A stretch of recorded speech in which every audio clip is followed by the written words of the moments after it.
I'm Alice. I'm a 35-year-old office worker. Ever since my husband David, who is 2 years younger than me, was transferred, we've been temporarily living with my in-laws. It's strictly a temporary arrangement. David seems to want to continue living at his parents' house, but I want to find a proper home soon and leave the in-laws' place as quickly as possible. The reason is, I just don't get along with my in-laws at all, especially my mother-in-law Susan. She has always been quite sarcastic, even before our marriage, but it's gotten worse since we started living together. Alice, haven't you gone shopping yet? You've missed the supermarket sale time. You can't even shop efficiently, really. My company allows teleworking, but weekdays are still working hours for me. I can't shop during the supermarket sale times. I've told you many times, Susan, I'm working during the day, so I can't go shopping until after 5 p.m. When I say this, Susan retorts, always so high and mighty, and you can't even bear a child. Barren as you are, blaming me as usual. David and I don't have children. We haven't investigated thoroughly at a hospital, so we don't know who is responsible. I wanted children, but considering David's earnings, we couldn't afford expensive infertility treatments. I was already troubled by Susan's sarcasm even before we started living together, but it was better when we lived separately. Living in the same house day and night, unexposed to her sarcasm 24/7. My father-in-law, Mike, while not directly sarcastic towards me, irritates me in a different way.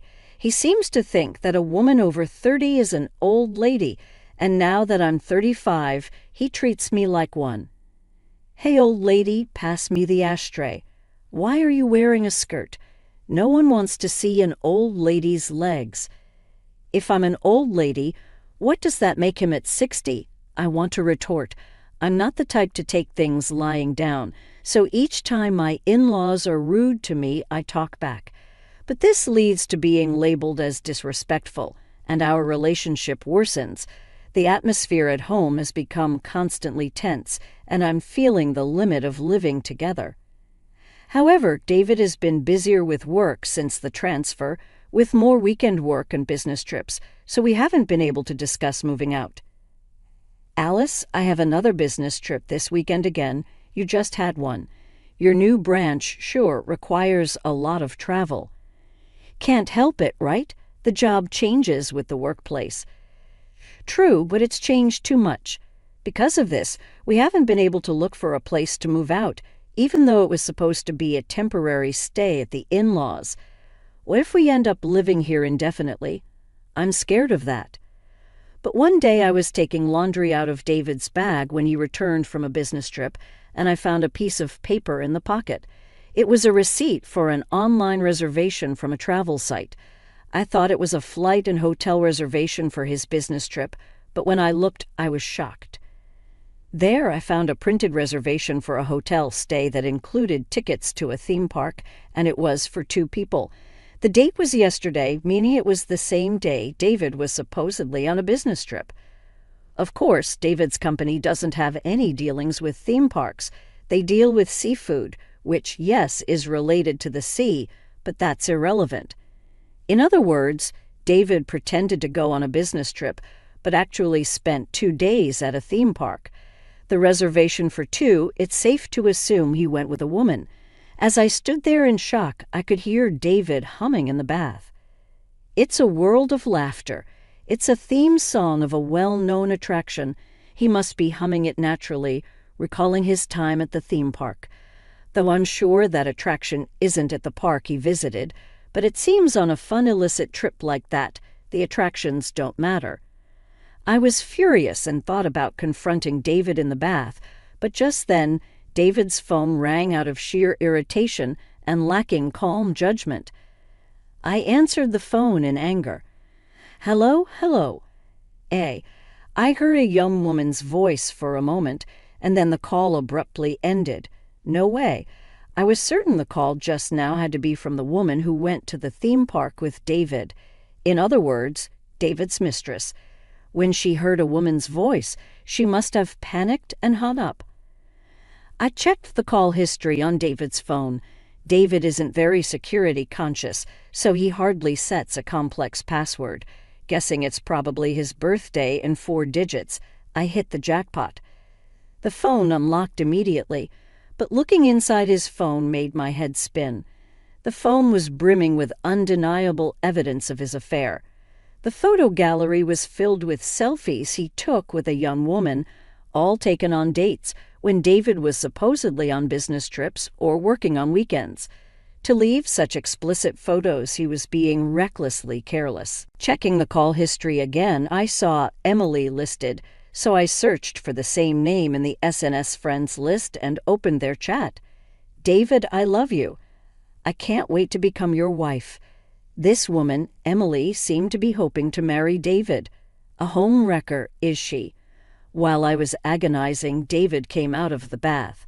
"Ah, I feel so refreshed," as he casually dried his head with a towel. I confronted him. "Refreshed? What part of you is refreshed?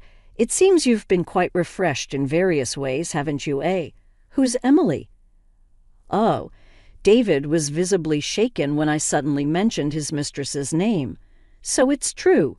You lied about business trips and were actually traveling alone with a woman named Emily. I can't forgive you for all these lies. How did you— what the—" I showed him the evidence on his phone. "This phone has all the evidence I need. You snooped through my phone. That's a violation of privacy." A man who cheats and has such a lack of moral sense complaining about privacy invasion is laughable.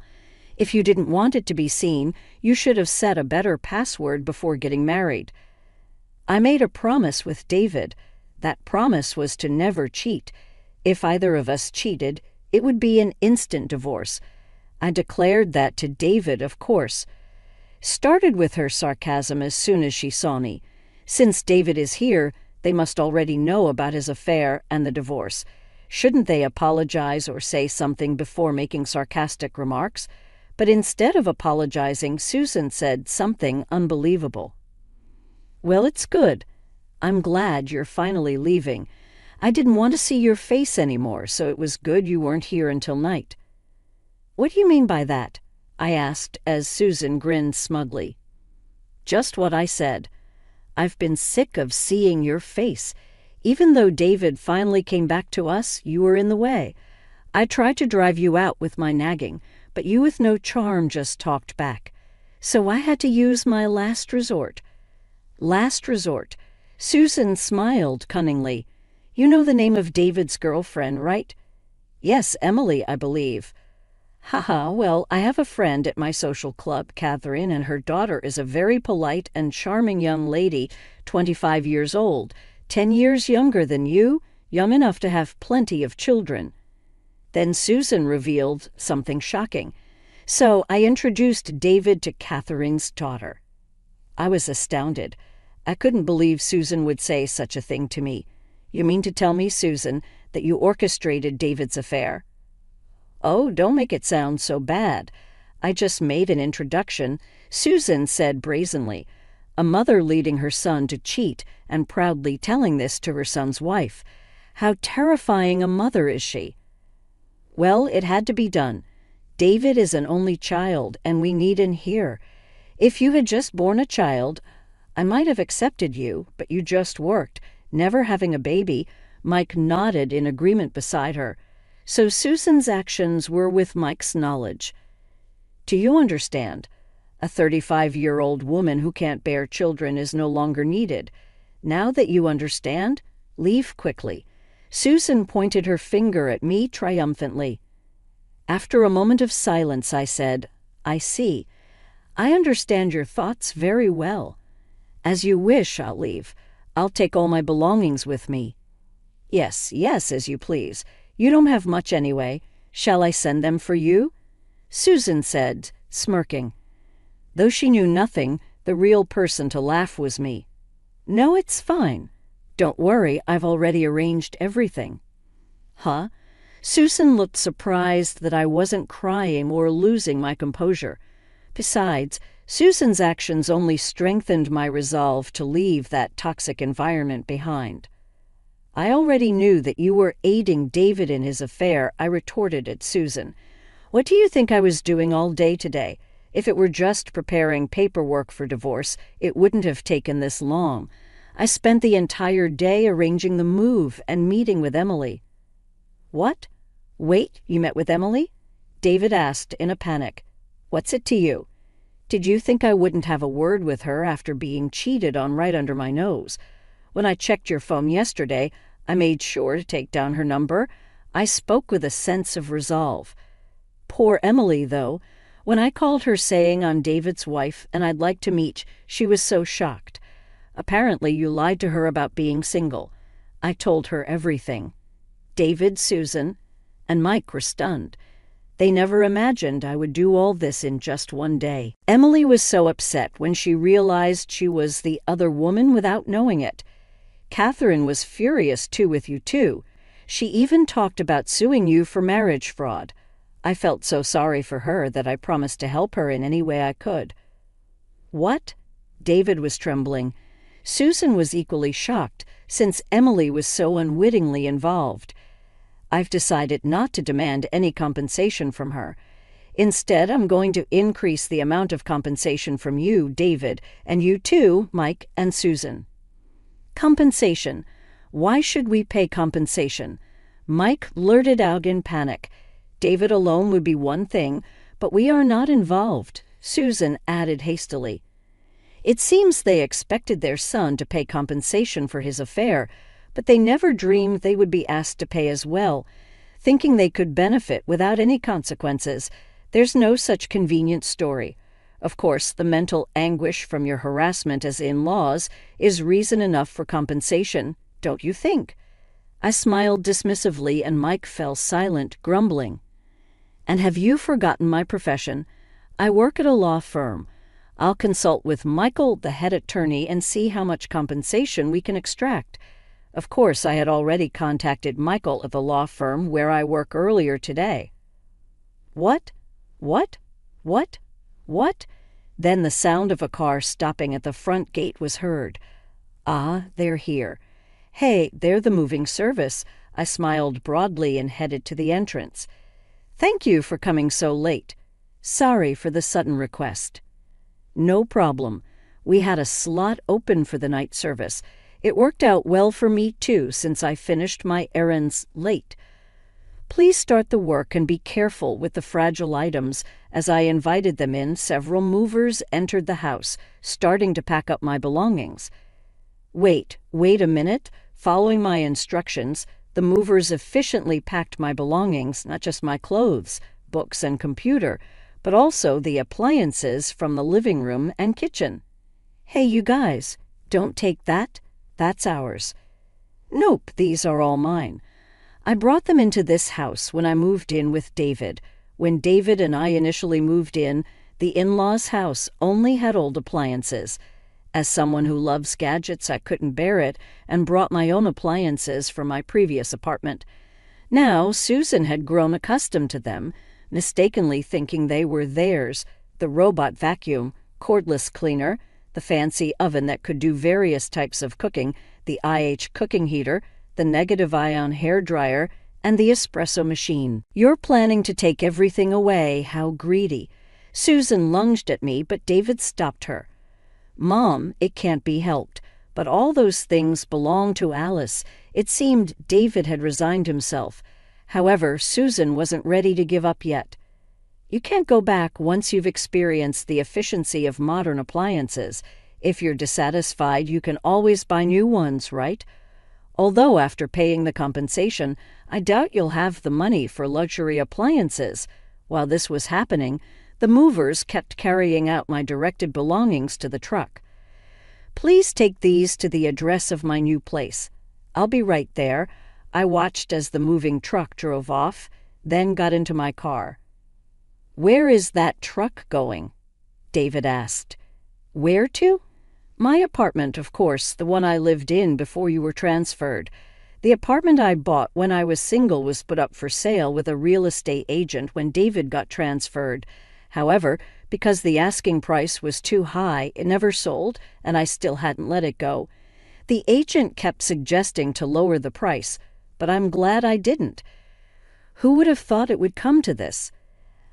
I fastened my seatbelt and chuckled. But maybe deep down I anticipated this. David looked confused because I set the selling price higher than the market value to ensure it wouldn't sell so that I could always return to the apartment. David collapsed to his knees when he heard my words. "You heartless woman." I was pushed over by Susan, who charged at me while yelling, taken off guard by my victory as I groaned in pain. Susan tried to throw a cutting board at me for further attack. Suddenly, a black figure collided with her, and with a cry of, "Ah!" she fell to the ground. "Thank you, Midnight." I held onto the stray cat Midnight as I quickly got into the moving truck and sped away from Susan. I don't know why Midnight was there, but given his strong sense of justice, he must have come to rescue me. I'll give him some treats later. Afterward, David and I divorced. My law firm filed for compensation from David and his parents. Michael, the head attorney, took the case for almost no fee, using it as practice for the young associates. Even with the young lawyer in charge, I felt secure with Michael's support. Michael himself took on Emily's lawsuit. Given the severity, he's pursuing both criminal and civil charges. It's been a while since he's dealt with a criminal case, so he's eager. After paying the compensation to Emily and me, David's parents will probably have to sell their house, and that still might not be enough. The thought of those three facing a life of debt and poverty almost makes me smirk. Now single, my life without dishonest David and his parents feels like heaven in comparison. For a while, I'll enjoy a carefree single life in my apartment with Midnight, the stray cat I brought with me.